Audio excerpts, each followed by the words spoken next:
जब मन होता पीट देता, सांस रुकने तक मारता, कई दिनों तक घर में बंद कर देता था।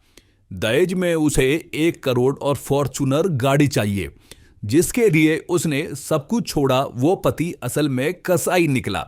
ये आरोप, या यूं कहें, ये आप बीती किसी और की नहीं बल्कि भारत की इंटरनेशनल बॉक्सर स्वीटी बुरा की है। वो कबड्डी खिलाड़ी दीपक हुड्डा से अलग हो रही है। स्वीटी बुरा के एक बेहद करीबी फैमिली मेंबर ने मीडिया से बातचीत करते हुए बॉक्सर पर बीते जुल्मों की कहानी बयां की। स्वीटी पर दीपक के अत्याचारों को बताते हुए उनके भी आंखों में आंसू आ जाते हैं। स्वीटी के करीबी ने कहा, हाँ, खबर सही है, ये अलग हो रहे हैं। बेचारी का रो रो कर बुरा हाल है। दीपक उसे पीटता था, बुरी तरह से टॉर्चर करता था। यह शादी उसके लिए जिंदगी बर्बाद करने वाली साबित हुई। वो ना केवल इंटरनेशनल बॉक्सर है बल्कि इनकम टैक्स ऑफिसर भी है। उसे भले किस बात की कमी, लेकिन इसके बावजूद दीपक की सनक अलग है। वो दहेज के लिए भी परेशान करता था। उसे 1 करोड़ रुपए और फॉर्च्यूनर चाहिए थी। बता दें कि 7 जुलाई 2022 को स्वीटी और दीपक ने शादी की थी। दीपक हुड्डा खुद भारत के लिए खेल चुके हैं। वो कबड्डी की दुनिया में बड़े नामों में शामिल हैं।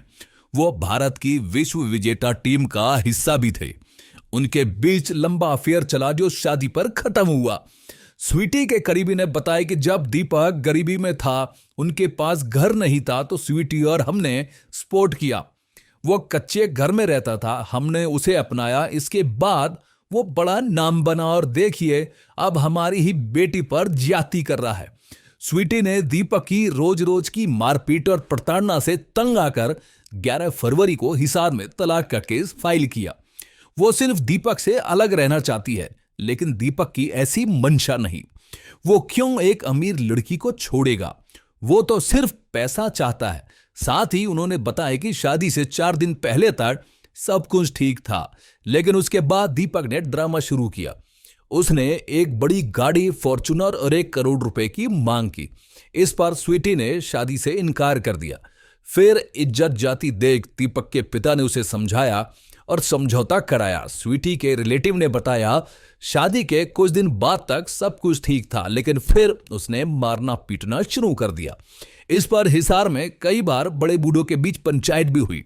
वो पंचायत में मान जाता, लेकिन फिर वही कहानी। वह नशा भी करता है, लेकिन अब पानी सिर से ऊपर चला गया। अब हम किसी भी दम पर बेटी के साथ अन्याय नहीं होना देना चाहते। दूसरी ओर जब दीपक के पक्ष को जानने की कोशिश की तो कबड्डी खिलाड़ी ने फोन नहीं उठाया, नहीं मैसेज का जवाब दिया। दीपक ने हरियाणा चुनाव 2024 से ठीक पहले बीजेपी ज्वाइन की थी। वो मैम सीट से चुनाव भी लड़ा, जहां बॉक्सर स्वीटी अपने पति के लिए बड़े स्तर पर प्रचार करते देखी गई थी।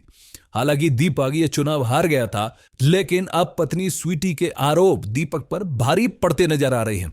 देखना भी ये होगा कि इस मामले में जल्द ही क्या नया मोड़ आता है।